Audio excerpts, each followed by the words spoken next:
Welcome all. It's good to have you with us today for the third webinar in the Business Proofing of Business School series. The series is presented by Xolos, EFMD Global Network, and the Global Business School Network. This session is being recorded. A link to the recording together with contact details for today's panel will be emailed directly to you in the next day or two. As always, we encourage your participation. Feel free to utilize the chat button at the bottom of your screen to submit questions or comments, and the panel will do their best to address as many of those as possible throughout the course of the hour. The webinar, How to Make Business Schools More Resilient, will be led by Xolos founding partner Ulrich Hommel. Ulrich is an internationally recognized expert of accreditation, quality management, risk management, and strategic leadership in higher education. Ulrich, it's good to have you back with us today. Over to you. Thanks so much, Rob, and welcome to all of you to our third edition of the Business Proofing webinar series. There has been a lot of talk about resilience over the last couple of weeks. So lots of people are using the term. Not many seem to really understand what it really means. And that's the purpose of this session today, to shed light on that. And again, we have a wonderful expert panel to actually discuss this issue, how we can actually make business schools more resilient. Let me just introduce the panel. I want to start with Robina Xavier. She's the Deputy Vice Chancellor and Vice President Education at Queensland University of Technology. And before she actually took up that role fairly recently, she was for 8 years the Executive Dean of the QUT Business School. So she's not only a university executive, but with lots of experience running business schools. She's very active also in the international business school networks as a reviewer, as a panel member of accreditation bodies, and the like. And especially interesting for our discussion this morning, she's also heading the crisis management activities of QUT related to COVID. The second person I would like to introduce to you is Babak Yazdani. I think he must be the longest serving dean in our network. He took up this role in 2007 and has taken his institution from a non-accredited institution to one that has triple accreditations with lots of other prizes that have come their way recently. So they're doing something right. And I've invited him to serve on this panel because a lot of the leadership principles that he's applying is very much consistent with the concept of resilience. And this will now be a wonderful opportunity to learn from Babak and what he's doing at Nottingham Business School. And lastly, given that we have always one non-academic on the panel, I would like to introduce to you John Fargo. He's the Executive Director of Resilient Organizations in New Zealand. That he's not an academic is not quite right because he looks back to a long history at the University of Canterbury in executive positions. But in parallel, he's built up his new professional life where he actually focuses on resilience. Resilient Organizations publishes on it, but they also do consulting. And in our webinar, I would like now to start with John so that he can actually deliver his perspectives on what resilience really is. And for that, I would like to share the presentation.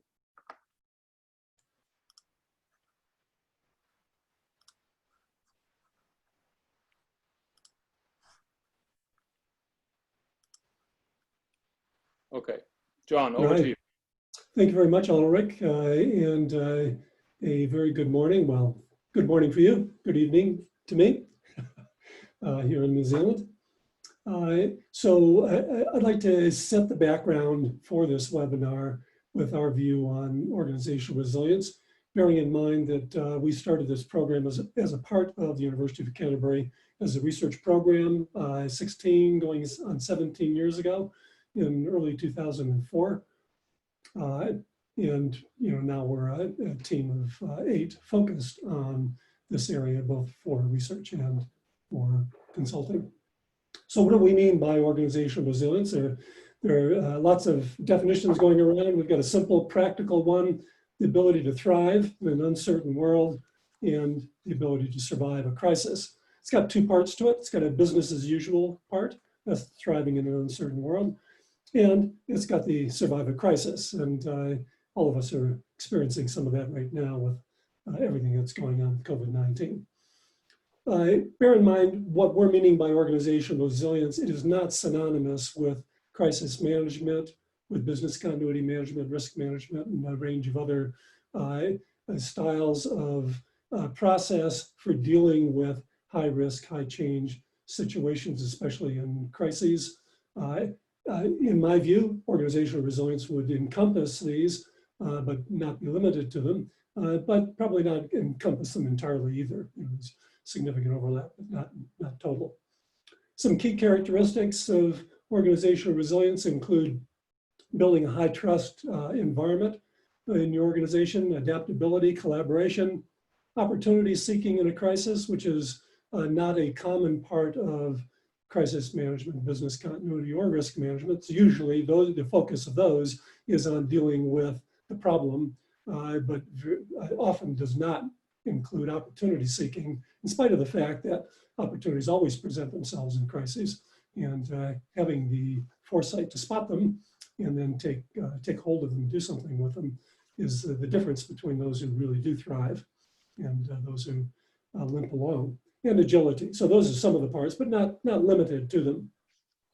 What I see as some of the key resilience challenges to business schools, and this would apply to a range of other organizations, but particularly to universities, long decision cycles. It's hard to be agile and adaptable when your decision cycles are typically years, sometimes longer. Low agility, partly due to tenure.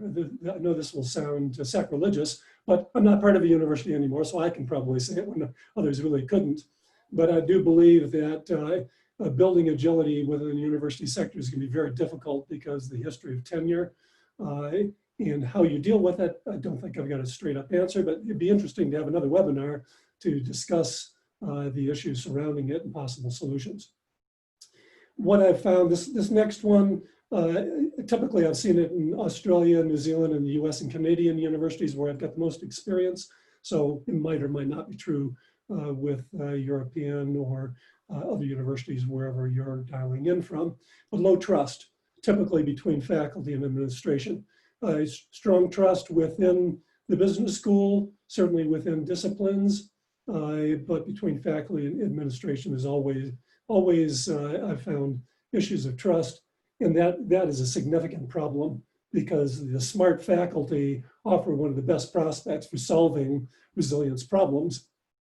But if administration doesn't trust the faculty doesn't trust the administration, it's going to be very hard to pull that together. And then poor incentives to address any of these issues within the sector at large, both financially in terms of promotion for academic staff and general staff often feeling like they're second-class citizens, not part of the A team. So you've got these cultural issues. Right, if we can move on, Ulrich, I'd like to segue to a framework that we've developed over the time that we've been working on this very complex and problem of organizational resilience and how you operationalize it, because it has become quite a buzzword. Lots of people use it, often in a very fuzzy sort of way. So we've created a framework that we think can add to the ability to operationalize the idea. It's made up of these three attributes: leadership and culture, network and relationships, and being change ready. And they consist of a set of other characteristics. If you could just bring that up, Ulrich, clustered around each of those attributes. We've got indicators. So for leadership and culture, leadership in our experience has been, that's number one. And staff engagement, situation awareness, decision-making, and innovation and creativity. If you can just back up, Ulrich, we'll bring those circles in just a moment, please. So that they are the indicators that help us see where an organization is at from a leadership and culture standpoint. For networks and relationships, effective partnerships, mainly an external issue. Internal resources, of course, one of the sources of fragility for many organizations is that they are under-resourced. And because they're under-resourced, that creates a whole set of their own problems. Leveraging knowledge, often set in silos, so people don't know what others know within the organization, makes it more difficult to come up with robust solutions to problems. And breaking silos, which you don't have to break the silos, they can be a source of efficiency, but if they're not porous, you're going to have problems with the solutions you come up with. Well, if a good solution works really well for one department and just totally screws up some other department. And so resolving those kinds of issues. And then being change ready, unity of purpose, planning and stress testing those plans, and proactive posture. So if you could bring up that next bit, Ulrich, it's important to recognize that not all of these indicators are of equal value. Different indicators will be more powerful for different organizations within certain settings. What our experience to date has been, the 5 I've circled here are the ones that typically are most potent. Leadership being number 1, mainly because it has the capacity to either enable or completely disable all of the rest of the indicators. Staff engagement, if your staff are on board with you, they're going to be prepared to give you their best ideas. If they're not on board with the organization, they're going to keep their best ideas to themselves. And that extra effort that's necessary when a fresh opportunity or a crisis present themselves. Effective partnerships, how well do you get along with your supply chain, with the media, with the government, and the other players that have implications for how well you function within your ecosystem. The unity of purpose, obviously, if everyone's pulling in opposite directions, it's going to be hard to make progress. If most of your team is pulling in a similar direction, it's going to make it much easier to make progress and get somewhere. And innovation and creativity. So it's this set of issues that are critical to how we get on with building resilience within an organization. The last thing I want to throw in there is some work carried out by a couple of our colleagues at Canterbury, Nillikent and Walker, after the earthquakes that Christchurch experienced back in 2010 and 11. They came up with a culture model, 3 cultures of resilience, which we've adopted as part of our framework and we think is quite critical. And those 3 cultures are trust, collaboration, and learning. If you build trust, people are going to be prepared to collaborate. If they collaborate, you're going to learn better, and you're likely to learn more quickly and be able to implement those learnings in a more effective and holistic sort of way. And so with that, I think I've used up my 8 minutes. I might even gone 8.5. So Ulrich, back to you. Thanks so much, John. I think we're actually looking at a framework which actually will then also hopefully structure our discussion that we will be having, especially in the second half of this webinar. So it basically shows how multifaceted resilience is. And I think the big challenge is to put together a portfolio of attributes and actions that actually, fosters this ability, as you say, to survive a crisis and thrive in a world of uncertainty. We have now the pleasure of listening to Robina, who's actually now for the last couple of months in full crisis mode, presumably, dealing with COVID. And obviously we heard a lot of things in the news that Australia has been very hard hit by COVID. And I think the government was not necessarily helpful in that regard from the perspective of universities. So Robina, over to you. Thank you, Ulrich. And I'm pleased to say we've stood down all our crisis processes. So we're sort of trying to treat this now as more issues and business continuity, but we'll have to wait for the future. I entitled this part Bouncing Forward, Not Back, because part of what we're really trying to do at the university is use this as an opportunity to think about what the future will look like and what we want to look like, and not go back to that sense of, well, when things get back to normal, this is what will be. And, we all slip back into it from time to time, but we're really trying to keep that narrative alive. So I've identified 6 key things there that I think have driven QUT, and certainly across the leadership team, which, we're blessed to have a fantastic leadership team. So I'm just going to touch on some of those and happy to take questions. The first was learn from the past. So in my part of the world in Australia, we'd been through the Asian financial crisis and SARS before, where we literally had our markets disappear overnight. So we already had a little bit of a sense what that might look like. And certainly, given we do have quite a strong reliance on international students in Australia, this has hit many universities really hard. So we'd worked really hard to diversify revenue and mitigate the reliance on any particular key market. And QT actually had some of the lowest international student numbers in Australia. Now, that's not low by world standards, but low by Australian standards, and one of the largest executive education businesses. So this did help protect us a little bit from that way. In the midst of all of this, our federal government decided to change our funding policy as well. So, you know, that just threw in a little bit of a curveball for us to look at. In terms of the second part there about being true north on purpose for our strategy filter, QT positions itself as the university for the real world, and we're really strong on that. And I believe people come to work at QT because they believe in that process. We look at transforming people's lives degree by degree. So we really had to rely on that when we were in difficult circumstances, and now thinking about what the future will be. And tomorrow, day after tomorrow, we have a full council retreat thinking about what that future will be. But it meant we really had to learn to say no and do this more in that challenging time than we probably would normally do. And to do that, we had to let things go if we were going to not only get through this period, but move forward. And that's really difficult, but vital. And we really did look at a process of saying no sacred cows. Everything is on the table. Everything has to be revisited through that process. And it was tough, but I think we managed to start to embed that within the culture as well. The third point being around taking decisions and first steps.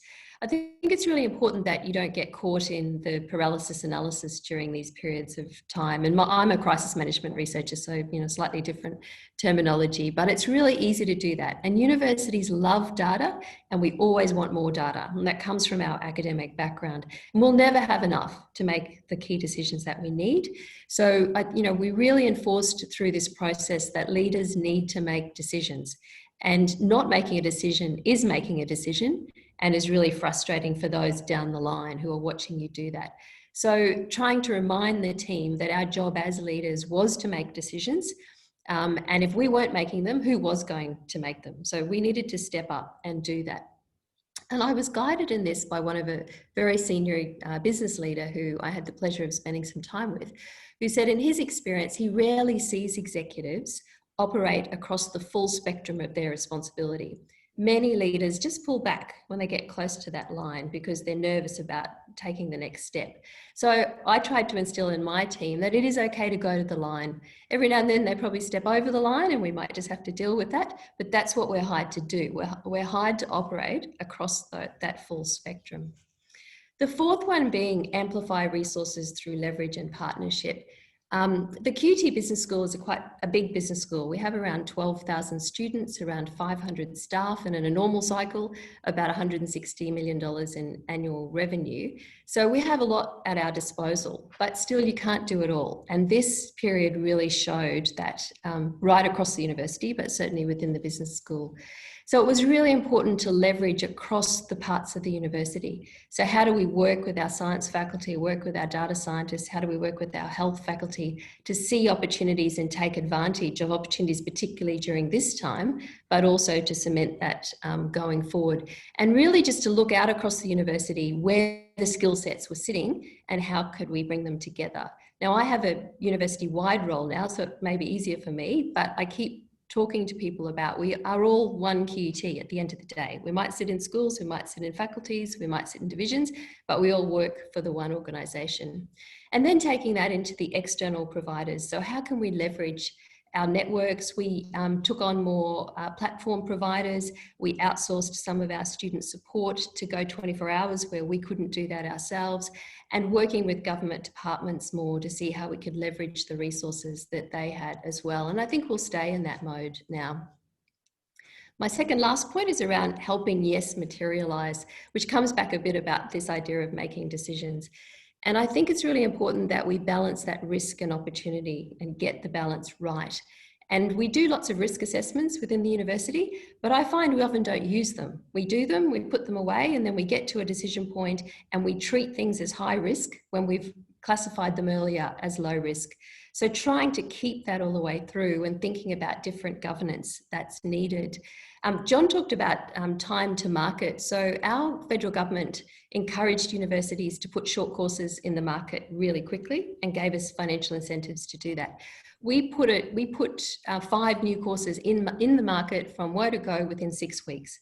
We would never be able to do that in a normal cycle. Probably 18 months would have been our normal cycle. So now that we've done that, we want to think about how can we stay in that mode. And my other role at the university now is to lead the policy and process reform across the university, to see how we can stay in this agile mode and keep those things going. I think it's really important that we empower all of our people across the university when we say yes, and they feel that, and then they will, as John said, come with ideas and help lead that forward. And I think if you've got that shared understanding and goals, then chances are the yes they're looking for does align, but you do still need to say no from time to time. And then my final point is around people first, but not necessarily around key persons first, shall I put it that way? So we're a people business. We can't do anything without people. So we need to get people fully engaged and motivated. And I've always found working with champions really the best strategy, get them motivated, let them run ahead and then work on bringing everyone else along. I'm really fortunate at QUT that we deal with a really pragmatic team. People like to have their say and then they get on with it, which is, I know doesn't happen everywhere, but it's really good. So I think you have to be careful that you don't become hostage to individuals who believe they're bigger than the organisation or the team that they're working in. And what was important in the past may not be important in the future. So being clear about that this is a team game that we're playing and needing to bring the next generation of leaders and thought leaders through is really important as well for that. So they're my quick tips on the way that we deal with making QT more resilient and the general leadership philosophy that we follow. Thanks so much, Rowena. Over to you, Babak. Thank you. I'm going to echo some of the points already mentioned and try and have a look at some of the elements that John mentioned earlier. I first came across the content of resilience when I used to work in the early 2000s for Lincoln in North America for Ford's, or one of Ford's big divisions for Lincoln. And we had the situation of 9/11 and combined with the situation of something called the Firestone. I don't know whether people will recall, but there was a lot of tire separations. But these combinational hit really changed us from being the most profitable part of Ford's global organization to the most vulnerable part of it within a very short period of time.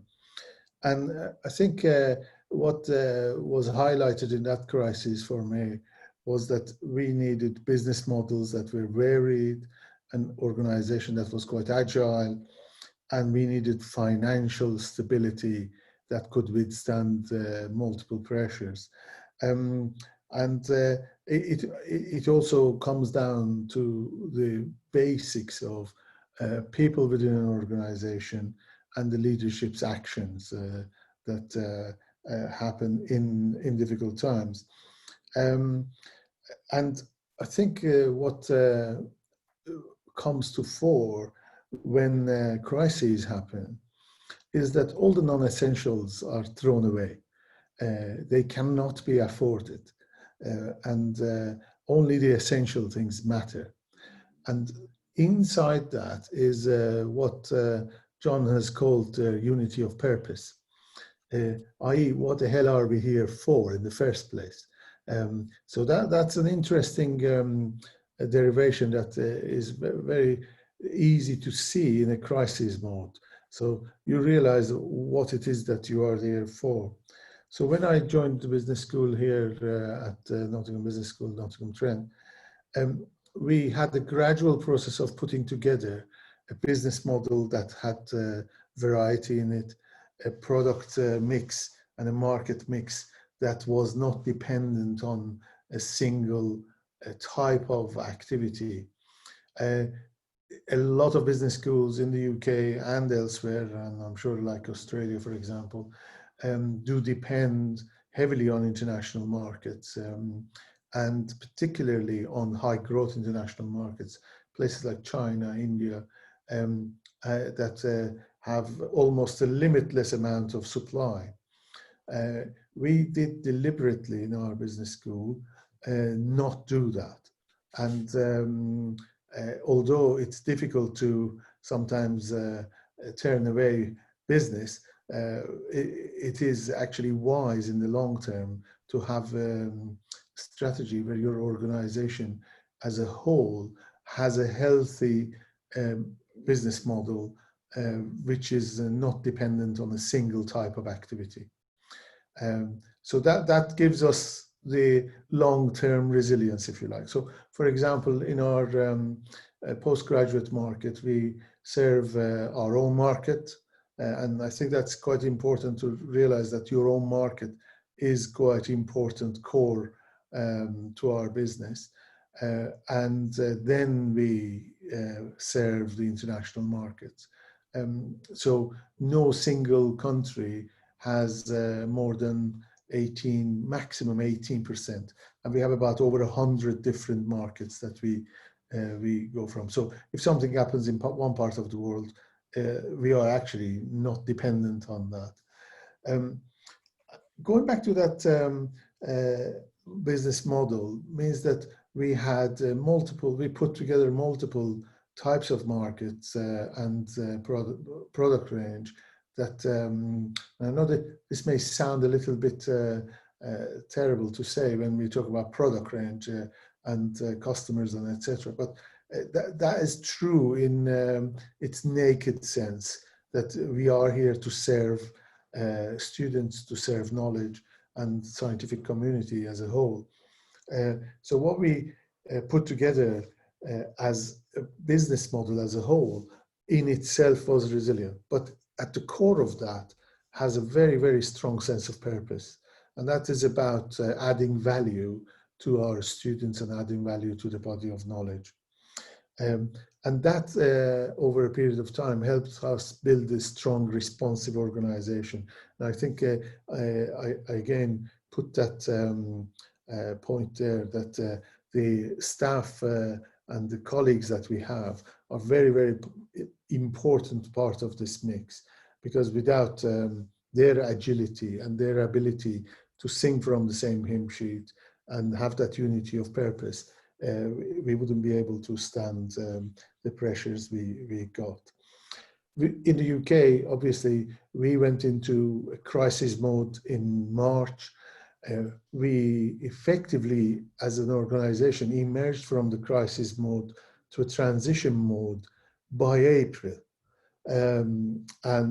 So we were able to put together lots of things that served our market very, very quickly, changed everything. And I think this happened right across the sector and right across the business school sector across the world. And in fact, the university sector across the world has managed to change quickly, despite people's views that everything takes long in education. When push comes to shove and things are necessary, I think people have responded. There's a very global experiment to be seen there. The thing that I want to perhaps highlight, again, from Rubina's point, that wants to look forward. So we had the luxury of having completed our strategic plan, and we had planned already our next phase to 2020-25 range. And what that meant was that everything we did was in line with our long-term plan. So they were short-term opportunities and short-term things that we could have done, but we didn't do those. And we went for whatever we do today in a crisis mode must serve our long-term aims. central to everything we did was very, very strong ethos of communications to our staff and to our students. And that's almost too much communications was happening. So our leadership team met every week at least 3 times. We've been meeting with the school virtually on very, very rapid basis every 2 weeks since March. And that has meant that everybody is in the picture. Everybody knows what's going on. And we didn't try and sugarcoat anything whatsoever. Everything was done openly. And that meant that our colleagues really came on board, and that North Star that was mentioned, that unity of purpose that was ours, came to fore. And so we have managed to withstand all the pressures. In fact, I was absolutely surprised to find that my budget came on just a few pounds, and I'm not talking thousands of pounds, just a few pounds different from my initial budget that we set last year. Now, we did do some modeling of what would it take for us to absorb massive shocks. And I'm very happy to say that we can probably withstand even shocks of orders of magnitudes of £100 million as an organization. So we did model on what if complete disaster happens. We have managed. A lot of universities in the UK went through redundancies, and they are still going through that. We decided that we're not going to do that, and we've managed to do that. But I think that is because of the resilience of our product mix, our market mix, and that unity of purpose that was mentioned. And we've managed to withstand it. What's happening at the moment is quite interesting as well, because as with many places, our governments have not helped, and they keep throwing difficult situations. And I would say from sort of a theoretical model, you can see that the governments are not necessarily well organized in terms of a crisis, although you would imagine they should be, but they are not, because the civil part of government doesn't really know how to deal with very fast moving actions. And if there are political motives, things get much more complicated. And we've been facing that for a good few months, and we have to work despite all of that. And we are now in a situation that our worst case scenario modeling has eased, and we organizationally took some hits to make sure that we don't expose ourselves for the long term. And I think now we are starting to get in a position that we can start releasing some of our resources that we have kept in the background in order to deploy our future. If we just hit the next slide, I've just finished with this. In the process of that, we did look at the long term and decide what is it that we're going to ditch completely, what is it that we are going to keep, and what is it that we're going to amplify. And there are certain things that we stop doing that we will restart. But that is because that is in our long-term interests, and that's what we think who we are and what we are here to do. I can go on and bore you a lot more, but I think that's a good point to stop and perhaps answer a few questions if they arise. Thank you very much, Babak. Well, let's start the discussion. And again, I want to remind the participants, please give us your questions in the chat box, and I will then try to orchestrate and make sure that the questions will actually be asked to the panelists. I want to start with a curveball, yeah, or maybe it's not a curveball, but you brought it up yourself. You know, there was a lot of talk, especially in Australia, about, higher education, raking up huge losses, and how the institutions should actually deal with that. Yeah. In the context, we've learned that well, there's a lot of casual staff in higher education institutions. Yeah, much more so in Australia actually than in the UK, but it's also very tangible in the UK. One number I have in mind that about close to 73% of faculty and staff at the University of Melbourne are non-permanent. So have some kind of a time-limited contractual arrangement, which I think is obviously substantial. There's always there's always this idea of, well, a good way of managing risk and uncertainty is to build in cost flexibilities. That would be this example of cost flexibilities. You can get rid of people if you actually cannot afford them anymore. Now, but Babak, you made the explicit point that you didn't want to do that, and you actually say this is actually an essential element of unity of purpose. Now, John, you actually looked at tenure as something that is potentially a weak point. There's now a lot of talk about to what extent institutions can push the fallout of a crisis to their employees, in particular faculty. We question, the long-term viability of tenure, and maybe we should do without it. And obviously, there are many good reasons why we have tenure.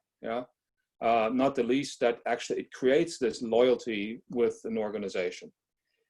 So you want to come in, please? Maybe we start with Rubina, then John, and then Babak. What your viewpoint is on that? That's a big question. It's true. Australian universities have quite a mixed staffing model, from what we call ongoing positions. We don't have tenure in Australia, through to sessional staff. And some of that includes research sessional staff, so they're not all teaching staff. And also they can be PhD students who are taking work. So I think you need to find a balance. I actually think there's a good mix though that comes. So as I said, we present ourselves as the university for the real world. Our students value the fact that we bring industry people in as sessionals to help with the teaching environment. So they complement what the full-time academics are doing as well. But I do think you need to get the balance right. I think we will probably all come out of this with more of a permanent staff. That's probably not the right word, but a rebalancing of that, and then think about how that goes forward. But it probably varies faculty by faculty as well. So I guess business schools who have tended to have large increases in student numbers quite quickly have probably used that flexible workforce more. Thank you, Rubina. John? Right. Well, first of all, I think as Rubina quite rightly pointed out, our people are our most important resource. It is so important that we treat them well, and that we not treat them as a disposable.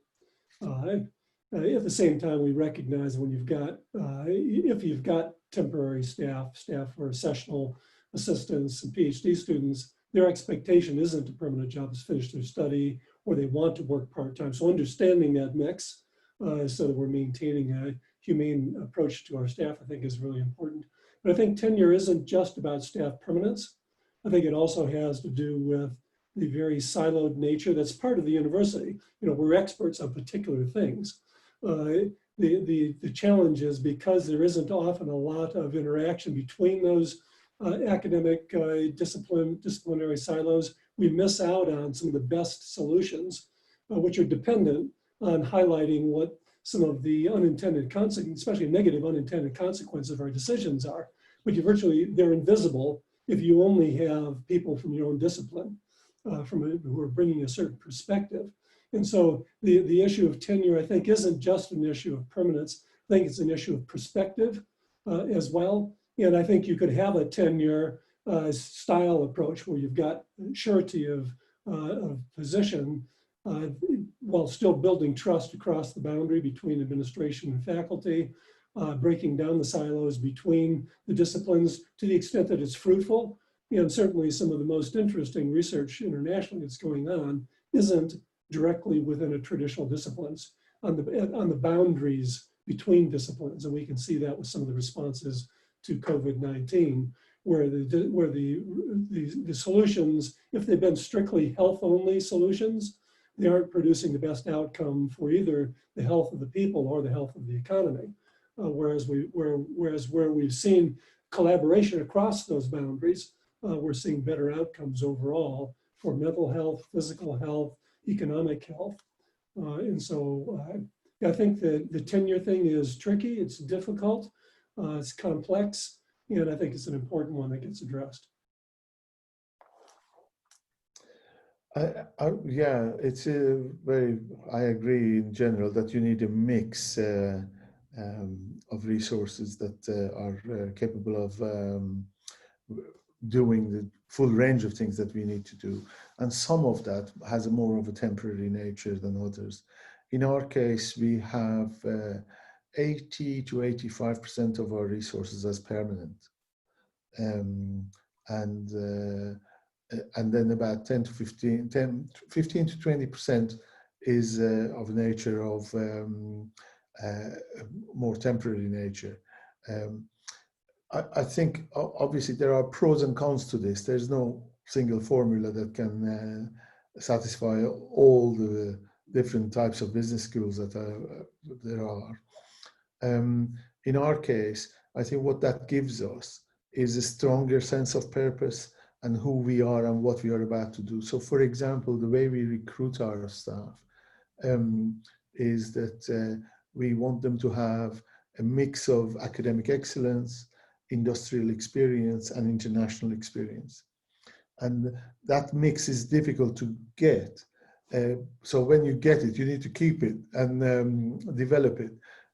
So we then belong to this idea that we have about experiential learning. So people know how things work in our place. We differentiate ourselves with experiential learning and personalization. So people have to understand how that thing works. To get people on a very temporary basis to come in is probably fine for bringing industry in to teach. It's fine for bringing resources to add, but we wouldn't really deploy our core activities by temporary people. Our core activities are done by our staff. Having said that, we are also quite efficient organization. So we are not, let's say, we're not carrying a lot of people. Therefore, our finances are strong. And if necessary, obviously, we do have ability to move people around and do things that are necessary. But we decided not to do that in this particular crisis, partly because we were able to withstand the pressures, and partly because we think even in a short term, if we were going seriously negative into financial negative territory, we would be able to even withstand that. So I think some of our financial resilience allows us to carry a model that is for our long term. I don't think there is a formula though there to say this model is correct versus the other model.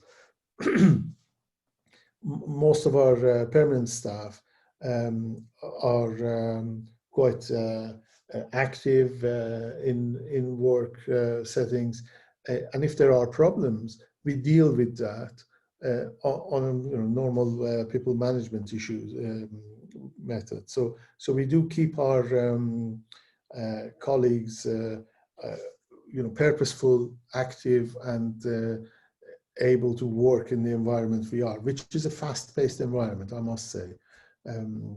So we don't carry a lot of extra, which may be nice to have, but actually it does reduce your resilience in the long term. Let me stay on this people's issue for a moment, and John, I think I want to pass that on to you. Robina mentioned, that it's very important to have the right people in place that can actually, lead an organization through difficult times. And there's a saying in finance, actually, if you actually go through a long period of a bull market, the asset managers that you have in place can handle the bull market very well.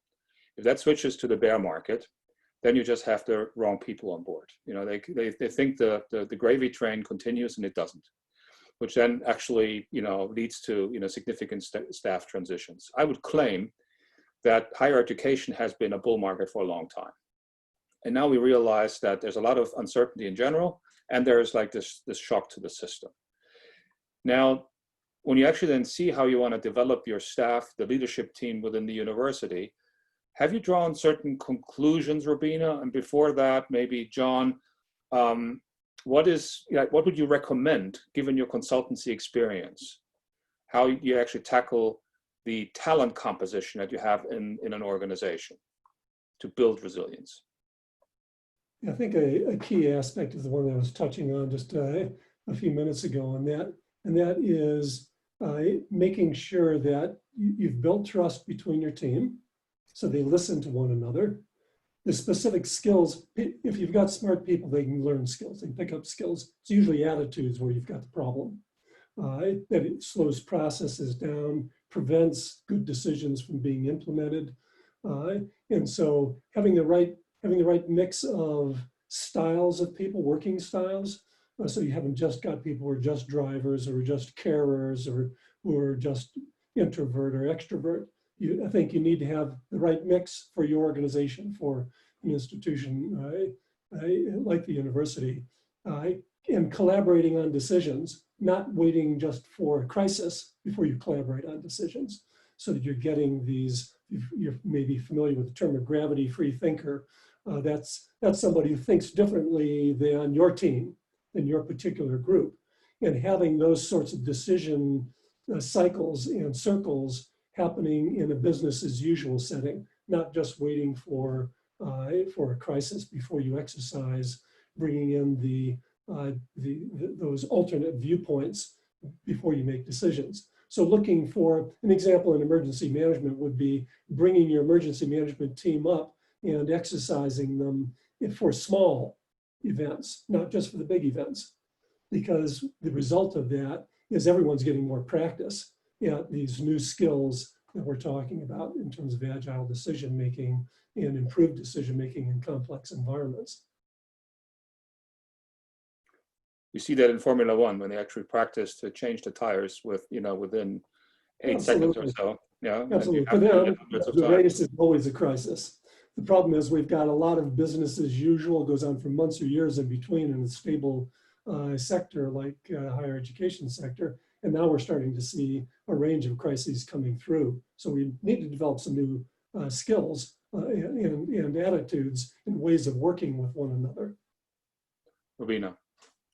Yeah, so I think everything John said is accurate for our perspective. The leadership aspect is highlighted during the crisis, and I guess particularly a leadership in technology world is probably even more highlighted. We provided a lot of support and help to our leaders in many ways because I think they all have the right attitude. Sometimes they just need a bit of support to get to where they need to get to. We had some people asked to change roles because they didn't think they were the right people for that. And we've also changed some roles. So as you said, I started a new role in February to manage a relatively small policy unit at the university. I now have 5 different parts of the university in my portfolio. It's changed completely to what I signed up for in February, but that's fine. This is a new world and we're going to do different things. So I think we've been able to play to people's strengths to see how we can support people and move some things around where that was needed. That's easier perhaps for us because all of our senior staff are on contracts. And so we can actually, within our employment system, move people around. It's a bit harder in the more traditional structures, perhaps for that. Let me tackle another maybe difficult issue.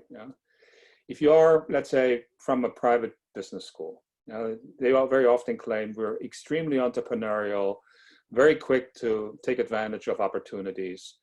While the public universities that Babak and Robina you represent, they tend to be much more bureaucratic, with well-defined processes, where quality assurance actually slows down the pace of change. So from your perspective, and John, please also come in, is resilience also synonymous to being entrepreneurial? And I'm saying that also in the context of the strategic planning. What we see in many universities are these 3 to 5 year rolling strategic plans with milestones of development, et cetera, which is certainly different than how a startup would actually strategize, which is more gradualistic in the approach. Who wants to start? Perhaps I could go. I think the question of your entrepreneurialism versus bureaucracy, as it were, processes and quality assurance and all of this, they don't always conflict. If we have, I'll use our case. So we have an annual cycle of portfolio planning. Our portfolio takes a long view, and which sets up what markets and what programs we are going to produce and develop, etc. So we do spend time to develop those programs well, and of course they are subject to our quality assurance procedures within the university. I do agree though, speed often is of the essence, and we shouldn't over elaborate unnecessarily. So we should always look at our own processes and trim them to be fit for purpose. Going back also to your last comment about being in the bull market, and universities have been in the bull market, that speed of change is essential. But if you have a long view of your portfolio, then within that frame, it is easier to withstand the issues of procedure, and which slows you down. So you can be fast if you have a long view, as it were, and you don't need to be too fast and too jerky. So there are things that often come our way that we have to reject as part of our portfolio. And it does frustrate a lot of people who have emotional investment in these things. It does create friction within, for example, the business school and the rest of the university, because our business school is a little bit more agile in ditching programs and getting programs off the books, putting new ones in that are purposeful for our future. But we don't do that willy-nilly because somebody came along and said, oh, this is a nice thing to do. We do it because it fits our portfolio, because it fits our capability. And then we acquire the capabilities to deliver those, because they're not always easy things to deliver, although they may sound easy to deliver. And people think that business subjects are not as costly as science and medicine to put together, but they are very, very robust programs in their own right, in our case, because they do some really heavy lifting for the rest of the university. So size and shape of a university should be a subject of regular review. We do it in the business school on an annual cycle, and we always have at least 5 years view ahead of us. Now, I wouldn't be able to say that is the case for all the rest of our university, and certainly not the case for all the rest of our sector within the UK. Thank you, Babak. Any response from? I might just toss a few ideas in around the entrepreneurial comment that you were asking about, Ulrich. I think you'd have to break down what we mean by entrepreneurial, because there's some characteristics of entrepreneurs that I think are not particularly agile overall or adaptable, and in other aspects are really important. So entrepreneurs tend to be opportunity seekers. I think that's quite important. Once they get a hold of their opportunity, though, they tend to get very focused and aren't always very collaborative, because they want to make this thing work, and they're going to put their heart and soul into it, which is really positive. So you've got this mix of positive characteristics and other characteristics that can end up getting them blindsided. And that's the reason why the really successful entrepreneurs usually fail 3 or 4 times before they hit their straps and have successful businesses, because they need to learn how to deal with that lack of collaboration, sometimes a lack of caring, because they're so focused on getting done what they want to do.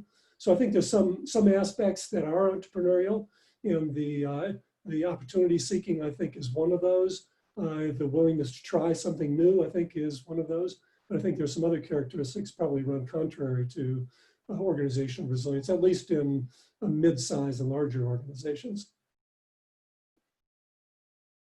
Rowena. Yeah, I think we try and be an ambidextrous organization. I think that's how we both span our public charter and the ability to take opportunities. So, and I think business schools, certainly mine, can operate in that mode because we're probably given a little bit more leeway within the organizations. I guess the public institutions have probably had deeper purses at the moment, so maybe being within them has not been a bad thing during some of this environment as well. But I think also we put some of those roadblocks in ourselves. And I think, again, the role of the leaders is to continue to ask why.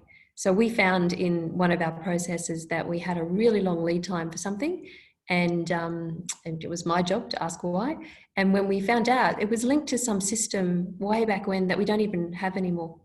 But it's just had this legacy that's sitting there that for whatever reason hasn't been questioned. We've removed it now, and we've changed something quite significant for almost all our academic community. So I think sometimes we just have to keep recognizing the situation we're in and keep moving forward. Thanks so much. There's a question for John in the chat. I think that's a very interesting one. Are women better leaders in crisis and when it's about developing resilience? And there's actually a lot of talk about that actually in the media and studies that women act or lead differently. And I remember when I started out attending these business school meetings, there was hardly any female dean. That has changed quite considerably, and that is very good. So we're on the right path in terms of gender diversity. But, John, from your perspective, how important is actually gender diversity in the leadership team? And do you actually with casual empiricism, confirm that women leaders are on average better crisis and resilience managers? Well, we have so few of them. I think we need more data. But giving my own opinion, our team at Resilient Organizations consists of 8 people, and we've got 2 males and 6 females. And so we've definitely got gender diversity. In fact, we probably could use a little more balance on the other side. But what I found in our team and the other teams that I've observed and worked with is when you've got the mix, the male and female each bring a strength of their own. And when they know how to work together as a team, when they trust one another, and are willing to listen to one another, you end up with better solutions because they tend to spot those negative unintended consequences. Because what we're really talking about are complex situations where business as usual doesn't work so well, which means you need to have multiple perspectives to come up with good solutions. And I think having a good mix of male and female, a good mix of not just gender, but age. So you've got the gray heads, the middle career, and the younger people who are bringing different perspectives and multiple disciplines. You're going to get much better solutions because you'll discover where the weaknesses are and tweak them. So you get a solution that's going to be more robust, that's going to be more engaged with your team. So I don't think it's a one size fits all, that women are always better or the men are always better. I think it's getting the mix right is really the more crucial question. Okay, but gender diversity is important. I think it is. Babak, Rowena, maybe the last question in the session from me. Let's think for the moment about accreditation. Accreditation obviously looks at the status quo of an institution, but it's also looking at the development path of an institution. That gives the status quo and what you report as a status quo credibility. Now we have obviously lots of moving parts right now due to technology, you know, micro-credentials, unbundling of degrees, et cetera, et cetera. And now we have this, some may call it a black swan type shock that actually, you know, makes the situation even more difficult. From your perspective, what needs to happen on the accreditation end to account for this new world that business schools and universities are operating in?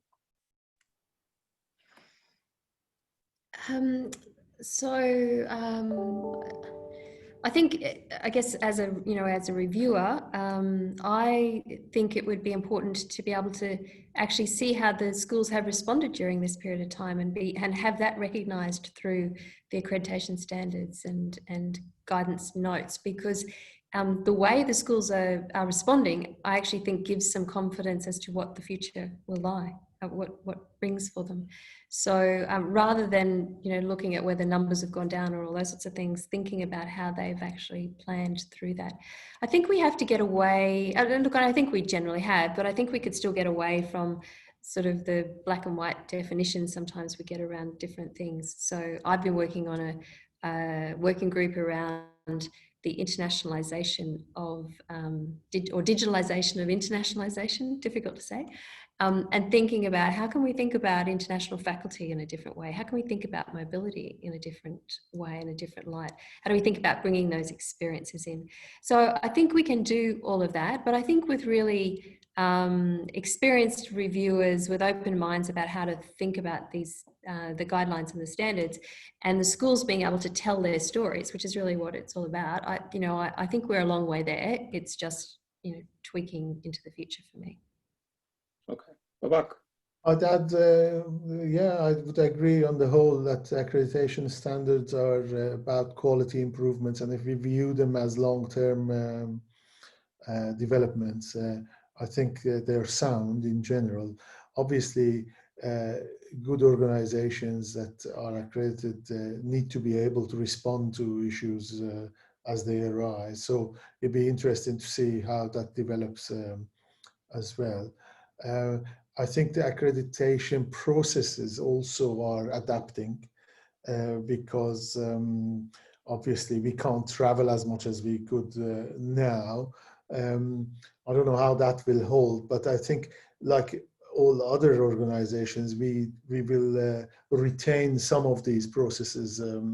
So being able to do some of the accreditation process digitally, remotely, would probably have a long-term sustainability benefit of not flying people around the world.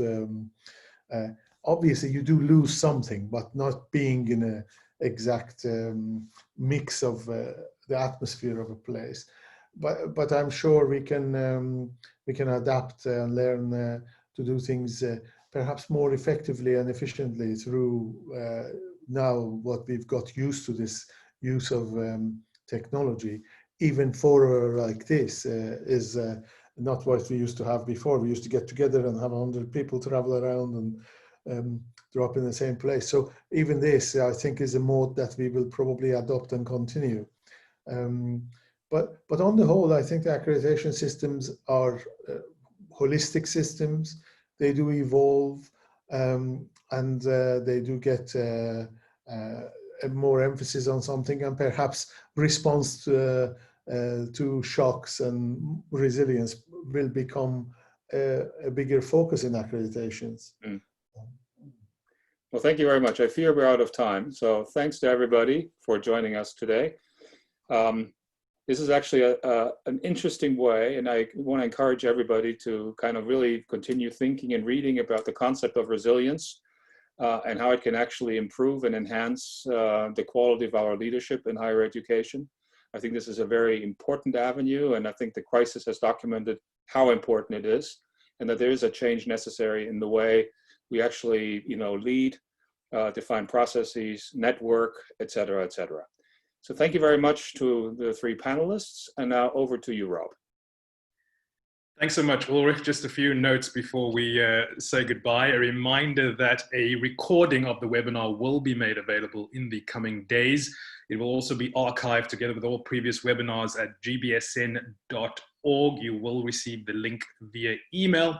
Also, to keep an eye out on the GBSN site for details about the remaining 2 webinars in this series, the next being Reconfiguring Risk Management of Business Schools, how to move beyond registers and other compliance rituals. If I can take just 30 seconds before you go, staying on a similar point of the future of business schools and business education, I'd like to encourage your institution to register for GBSN Beyond. GBSN Beyond is our reimagined annual conference. It involves a set of 3 parallel tracks, culminating in the virtual event November 9th.